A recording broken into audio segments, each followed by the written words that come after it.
My observation, of you is that you're able to have pretty high intensity. Like you're able to train pretty heavy. You're able to train for a pretty long duration, and you're able to have high frequency, and you're also able to have like pretty good overall volume. So you have like the volume of everything like cranked up pretty good most of the time because you can handle that because you're fit and you're a good athlete. And then I think maybe now it's like you gotta probably pick like 2 of those dials to probably turn down a bunch. Especially in a deficit, not going to the like caffeine or energy drink when you know that your energy could be up here and the workout could be that much better, and you're just gonna feel like shit if you don't take it, but you know that you'll probably sleep better if you don't take it. It's hard not to just reach for it and go, I'm gonna have a fucking amazing workout. And then you get in a cycle and then you get dependent on it, and that's where I'm at.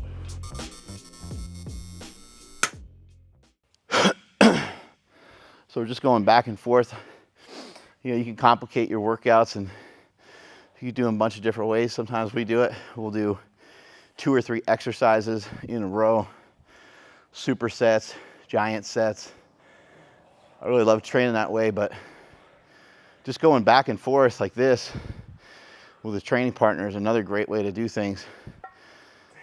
And you could do this for hypertrophy or for strength. But if you're going to do it for strength, you just rest a little longer, that's all. But that's the way you power lift, is that you do one thing at a time. You bench, you squat, you deadlift. You're just squatting, and you squat for like an hour. And then the next day you just bench. You do that for like an hour, maybe a day or 2 off, then you just deadlift. And the stronger that you get, the longer that those workouts start to take. So if you squat 315, maybe you warm up with the bar, maybe you do 95, 135, 185, 225, maybe 275 for a few sets and a few reps, and you're out the door. But if you squat 675, now you're going to be in there for a little while. Plus the risk of injury goes up when you got more weight, even though you are stronger. And so you have to be a little bit more diligent. It might take you 20 minutes just to start on a squat rack, because you are making sure that you're prepped for what you're about to do.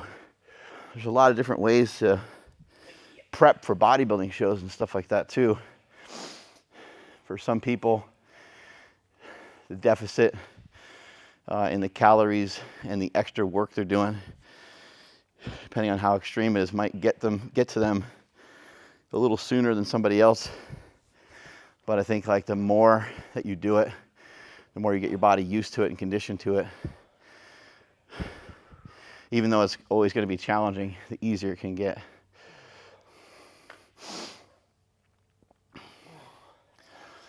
I'm good for one more set of those guys. I know a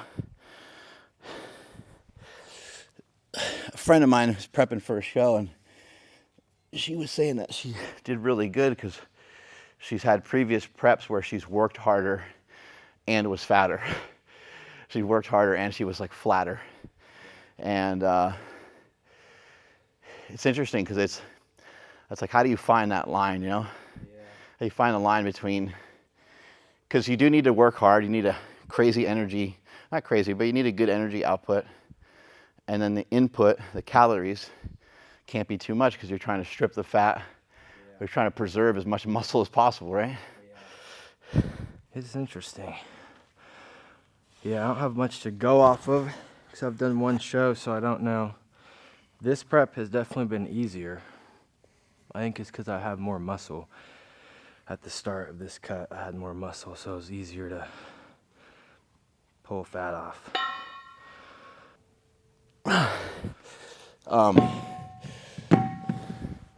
I think would be interesting for you would be to like shotgun some shows. Go do like 2, 3, 4 shows. Yeah. Because like, I mean, maybe the anticipation and expectations will be pulled down a bunch.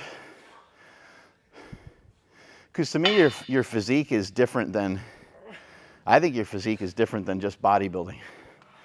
Like you have a build that I think represents not only a good bodybuilding physique, but also you're still kind of on the borderline of having an athletic physique too. Yeah, that's what I want to keep. Like you're hypertrophied in some areas a lot, especially when you have a pump, and like your shoulders and stuff right now Yeah. look ridiculous, and your lats.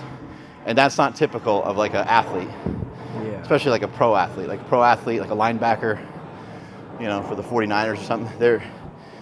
They look amazing and they have impeccable bodies, but they're just way softer, you know, and they don't have, I don't think they feel there's a need for them to do 15 sets of lat work.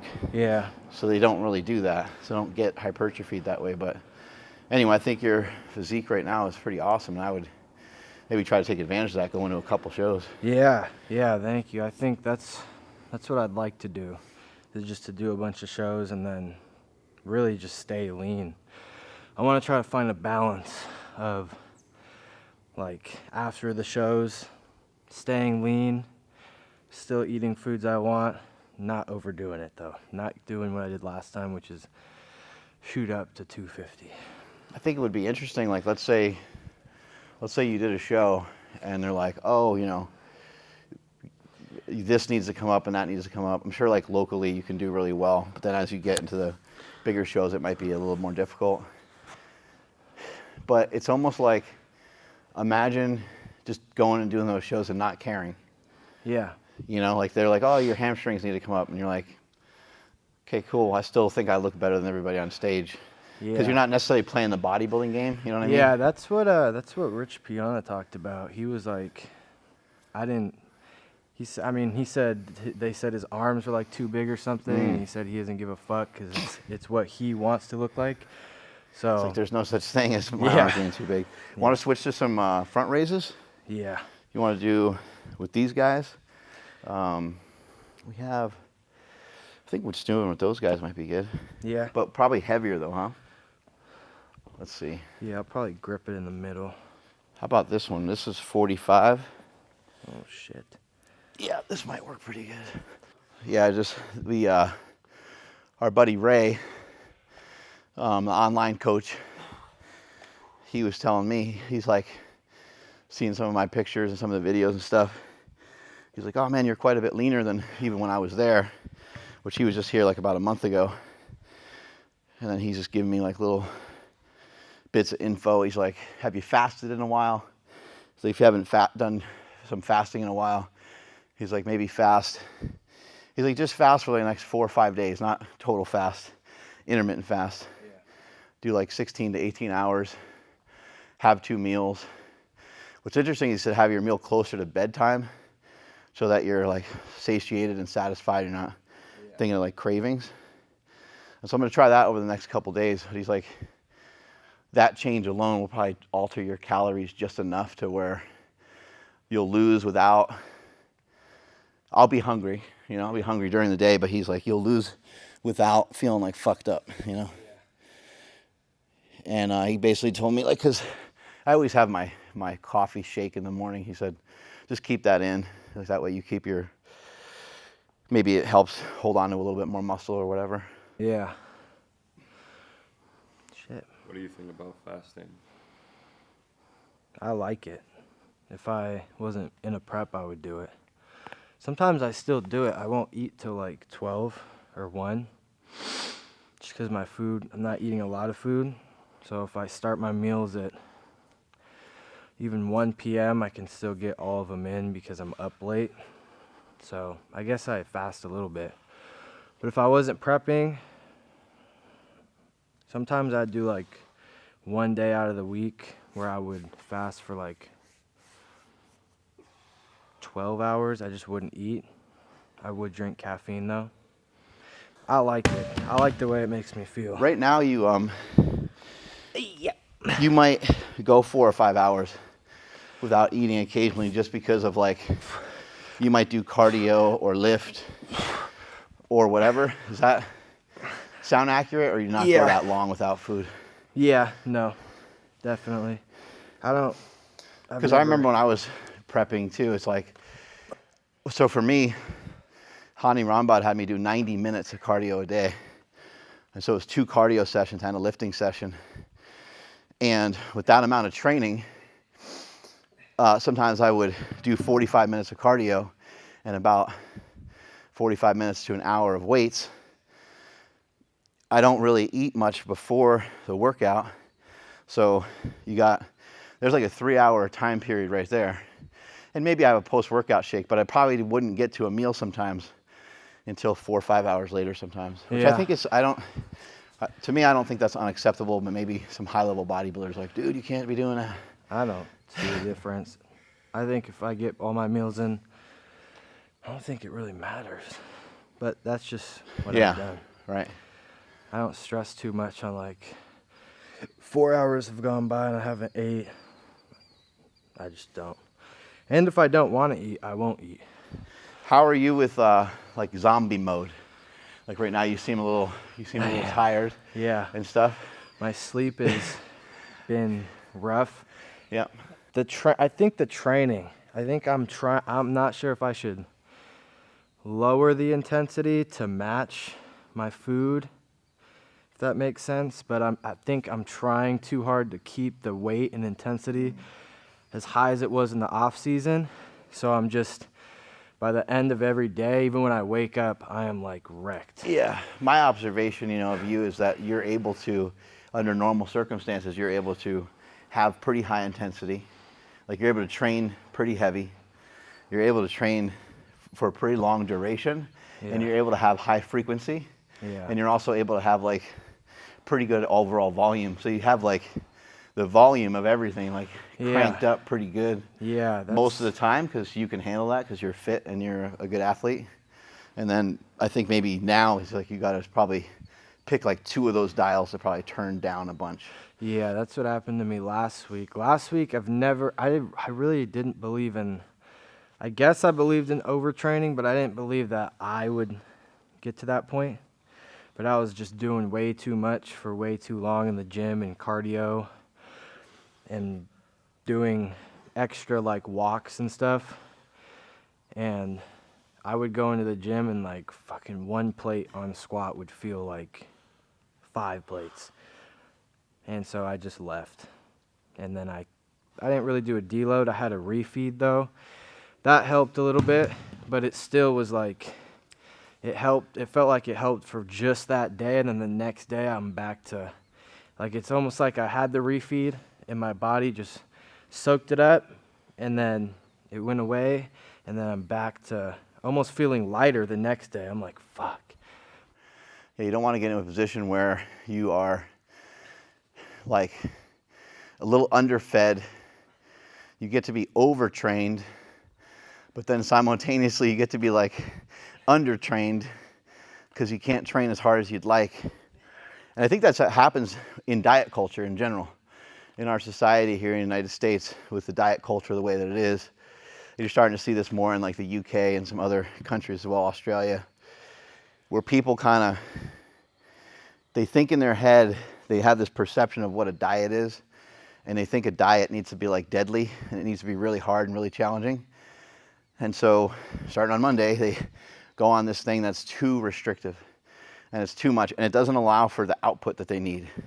And they're not even realizing it, but their NEAT, their non-exercise activity thermogenesis, along with just whatever else they do in a normal day, walking and so forth, a lot of these things, they start to plummet down because the body's really smart, and when you don't feed it enough calories, it's going to just not want to move as much. So food is motivation. And the interesting thing about food is it has like a bell curve to it. Food can be motivating, and it can also be a demotivator.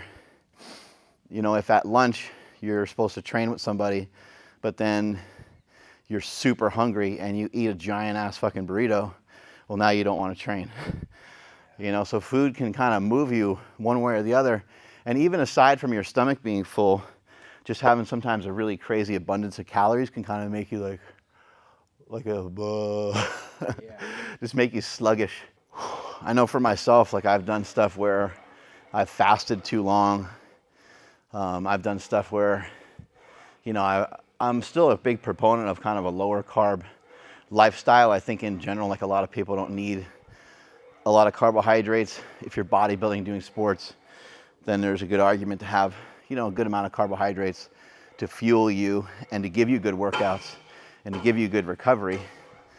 But I've made the mistake of like going way too low carb, way too low calorie, way too much fasting.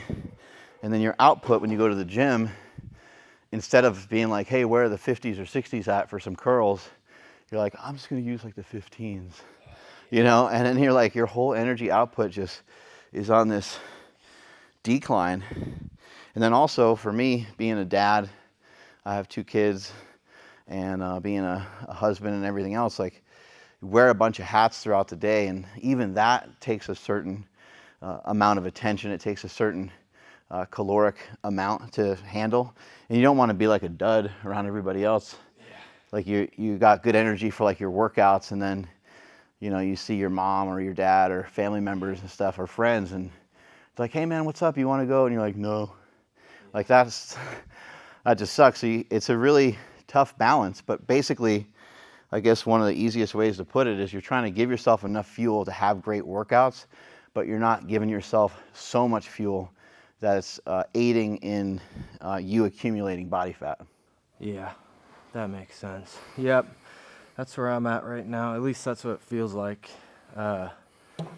Fatigue is decently high, so I do feel a little bit like a zombie, but that's also because my sleep.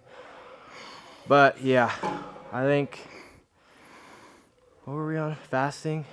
Yeah, I was talking about just kind of overdoing like training and not having enough calories to supply you with good workouts and stuff. Oh yeah. Do you know, like, ballpark what your caloric intake is right now? I think it's like 3,000 something. It's still not, it's not low.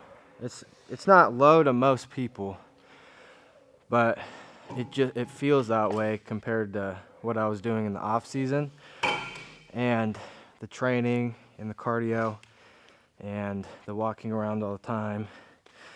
That definitely, it feels like I'm on like 2,000 calories. That's what it feels like, but I know I'm not, so that's why I'm telling myself, okay, I know I have the fuel, it just feels like I don't. So maybe around this point of the prep, I might stay away from trying to go like 4 or 5 hours without eating. Like instead of waking up in the beginning of this prep, coming off of an off season where I wasn't really hungry at all, I would go like start my first meal at like 1 p.m. But now it's almost like from when I wake up, like the next hour I'm fucking hungry. So I have to eat. And it's just little bumps of fuel too at this point when you're cutting down. It's like you eat and you feel good for a second, and then you get tired, then you feel good, get tired. So finding the balance. Yep. You know, your body can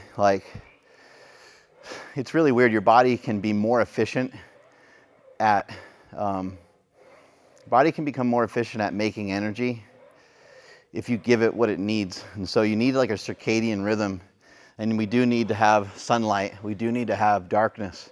We do need to associate with these things. And I think one of the things that plagues us the worst, and you just need to view it like junk food, is blue light.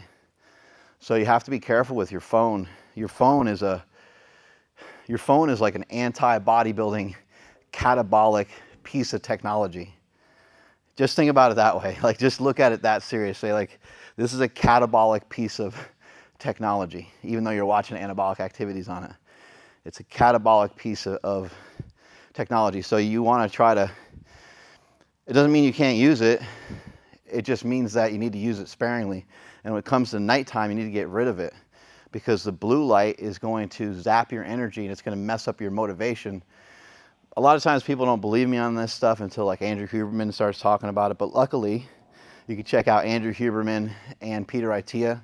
They recently talked shop on this very topic and talked about it quite a bit. But your relationship to blue light and your relationship to sunlight are huge, and they're somewhat independent of each other. So getting sunlight is one thing and getting darkness is another. They're both really important, but having blue light at night is a huge no-no. So as weird as those red glasses look, I would really suggest that you get a pair. I'd also suggest that you take your phone and shut down the blue light at night. And I'd also say that you take your phone and later on in the evening you chuck that motherfucker away. You stop looking at it. That's the discipline I think a lot of people need. I actually think it's I think blue light and technology are one of the major reasons for obesity right now. And people might be like, no, it's calories, and it is calories, but what are you doing when you're on these pieces of technology? You're not doing anything productive. It blocks you from going outside.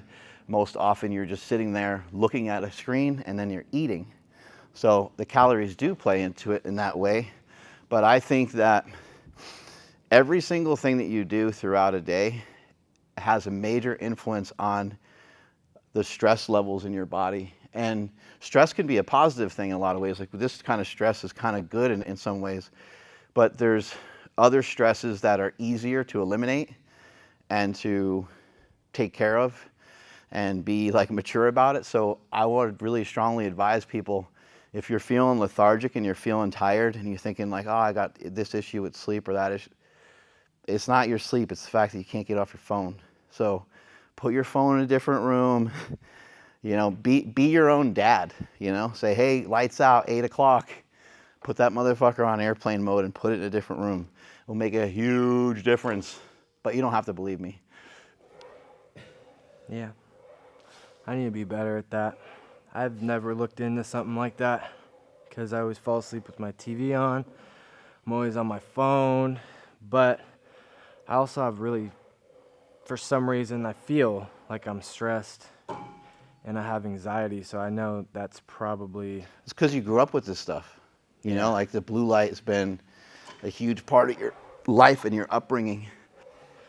Yeah, I guess until Mark brought it to my attention and I listened to some podcasts, I was like, that's definitely not what's doing I think the first step for people is real simple. I don't want to hijack the podcast and not talk about getting jacked, but the really easiest thing is just to get some red light glasses. You can go on Amazon, they're $20. They don't need to. I mean, they could even be cheaper than that. Like the red light, the red glasses, it blocks out blue light almost like 100%. Not going to solve everything for you, and you're not going to notice. You're not going to be like, oh my God, like I had a huge shift in my life, but it will make a difference. And then what I do at night is I use lights from other rooms because I don't need the whole house to be super bright for me to mix up my yogurt and this is the whey protein. But I'll use a light from another room. My wife's adapted to it. My kids don't care. It doesn't bother anybody. And it's a way to signal to the brain and the body like, yo, it's over with. It's time to like shut everything down. Oh man. I know you've mentioned your first prep, your sleep was like on point, right? Like you were sleeping a lot better. What do you think that was compared to now? Do you think you have more stress now for whatever reason that's keeping you up? Or Did you have a girlfriend? Yeah. I would say... Sometimes if you have a girlfriend, it makes a difference. I would say what I want to say, but I'm not gonna. But... Actually, no. I did have a girlfriend back then, too. That's not what I'm trying to say. I'm just saying the type of girlfriend maybe wasn't a... It just didn't fit well for me. So... but I guess in that prep, in the last prep, my sleep got better when I was single and I cut the girlfriend, and then my sleep got better. So I guess, I didn't have a girlfriend, but whatever. But it was also a lot of others. I just think it's body weight for me. I think the start of my sleep being so shitty was when I got heavier. That's the only thing that I can look at that's changed. The girl stuff, whatever, the outside stuff, cool, but it's when I got to 250 and then that point on, even now, it just feels like I'm heavier at all points of this prep. I'm a lot heavier than I was last prep. I think last prep I was probably around like 200 pounds now, and right now I'm 218. So it just feels like a lot heavier. I don't know how to explain it. Yeah, having extra body weight can make a difference with your sleep. Yeah, it's just... Even just training really hard can mess with your sleep. I don't think we realize how how banged up we are. Yeah. Like your legs being super sore and stuff like that for sleep is kind of hard. Yeah. Can anabolics mess with your sleep at all? Probably. I mean, anabolics, they make you more motivated, more hyped, and they do a lot of stuff to your mind. They give you like more dopamine and stuff, and so who knows? I mean, the body's really smart. The body doesn't like make mistakes, but we do, you know, and so when we flood it with even something as simple as like vitamin D or DHEA or even over-the-counter hormones that maybe we should or shouldn't be taking, just like all hell's gonna break loose. Yeah. The body kind of like knows how to regulate itself really well, but we're throwing in a lot of other stuff. And then also you got things like kratom, you have pre-workout. If you work out at 6, you had pre-workout at 5, there's zero chance you're going to sleep. Yeah. And if you rocked it, you know, if you fucking trained hard, your nervous system is all fired up, you're all hyped. Every once in a while you'll train hard enough to where you're like, holy fuck, man, and you hit the pillow and you're out. But for me, that was always pretty rare. Usually training hyped me up more. Yeah, that's a hard balance. That's a hard balance for me to find, because especially in a deficit, when I am training later, like even today I'll train later, but not going to the like caffeine or energy drink when you know that your energy could be up here and the workout could be that much better, and you're just gonna feel like shit if you don't take it, but you know that you'll probably sleep better if you don't take it. It's like, it's hard not to just reach for it and go, I'm gonna have a fucking amazing workout. And then you get in a cycle, and then you get dependent on it, and that's where I'm at. You run into like weird circumstances, you know, like caffeine, like everyone should know this, like caffeine and energy drinks that don't have calories do not actually supply you with any energy. Caffeine, I guess, can like in some ways like liberate energy. It can maybe liberate some fat, so it can make it easier to use fatty acids or something like that, but they don't give you energy. The only source of energy that we have is food, really. But when you eat food, unless you're super sensitive to like sugar or something, you rarely feel it. Yeah. You don't like eat and then you're like, oh yeah, I'm ready to, you don't get like hyped from food. However, here's the tricky bastard of it. If your food is locked in and your sleep is locked in and your recovery's pretty good and your training's going well and you're well hydrated, then you do have a nice abundance of energy. So that's what makes this whole thing so tricky, is because you're gonna kind of feel down and feel sluggish, and you're gonna wanna reach for something that seems like it gives you energy, but it doesn't really give you energy, it just makes you wired. And you like that wired buzz feeling. You start training, you have headphones on, you're listening to music, and you're getting hyped, and it feels good, but then the come down from that is not only gonna be like harsh, it's gonna be hard to come down from it. It'll be hard to like unwind from it. Caffeine stays in your system for, I mean, you can look up some of the information, but it stays in your system for like 12 hours or something like that. Or 16 hours. Like it gets broken down and broken down and broken down, but everyone's a little different. Don't quote me 100% on that. You might have to look it up. But it does stay in your system for way longer than you think. And also there's no free lunch. So if you do something to hype yourself up, there's still a cost to that. Mm-hmm. Even though it seems benign because it's a cup of coffee, or even though it seems like not a huge deal because it's your little pre-workout. It only has, that's what people will say too, right? It only has 150 milligrams of caffeine, so it's not a huge deal. It's still a huge deal because you're messing around with your whole entire system. And I know this is coming from the guy that talks about using performance-enhancing drugs, but I'm aware that those are messing up my system. So you just need to be aware that every little thing that you do, that there's give and take from it. And if you're gonna steal something here for an opportunity, for a moment, right now, you're gonna be stealing from other opportunities in other areas, and you'll have to do it day in and day out. It become this like vicious cycle. Yep. Now, if you're doing it for a prep and you know that there's like, all right, I gotta kind of do this for the next 4 weeks, but it's gonna pay off because I'm gonna get on stage, boom, and I'm gonna fucking kill everybody. I don't mind rolling the dice on that. Yeah. Like I did that a lot. Yeah, that's what I'm doing now, because I'm in that vicious cycle of fucking caffeine, sleep's not good, but the workouts are holding up to like what I'd like them to be. They're not really suffering yet, but I know that I'm using a bunch of crutches to get myself through the workouts. And it's not like I'm 3 weeks out yet. I just feel fatigued and my sleep is messed up because of that. So it's like, man. We just had a great workout though, too. Yeah. I mean, it was a little like shorter than sometimes what you and I do, but like we got the point across. Intensity was high though. Yeah. It was high. Yeah. Got in there and we smashed it. Yes. What'd you eat last night and this morning? Last night I had, what did I have? Why's your neck so big? Turkey and rice. Is that the lighting? I thought so too. Dude, what the fuck? Turkey and rice. I mean, you can't even get into like choking and stuff because your neck's too big. No one can even really do it to you. So you can't get into the weird stuff. See? I think I still like the weird Maybe stuff. Graham can help you Yeah. with that. No, not that guy. Anyone but that guy. But yeah, I had turkey and rice last night with almond butter. Pretty basic. Which almond butter? I used Pride Foods brown sugar. It was pretty good. I haven't tried some of those It's hard flavored not to cheat on that, but it's pretty good. It's hard not to have more than I'm I would supposed eat to. the whole thing. Yeah. It's like those, I mean, it tastes way better than those like Fit Butters that have been out forever.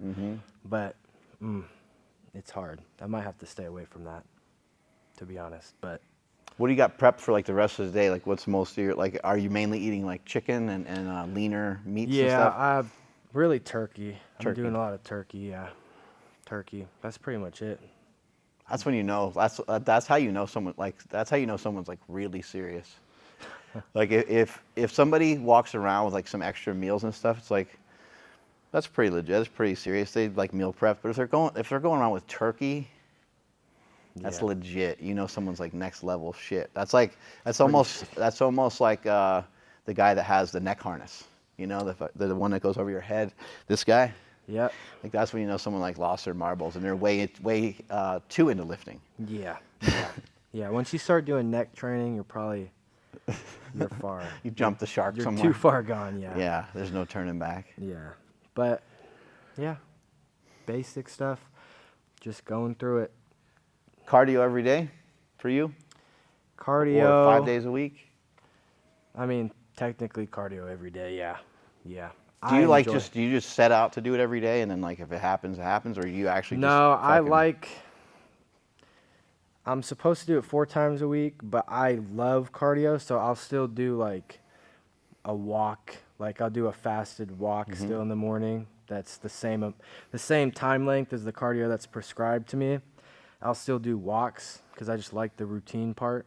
Like I would love to do cardio every single day for like just try to kill myself, but I know that'll probably hurt me, so I just do walks.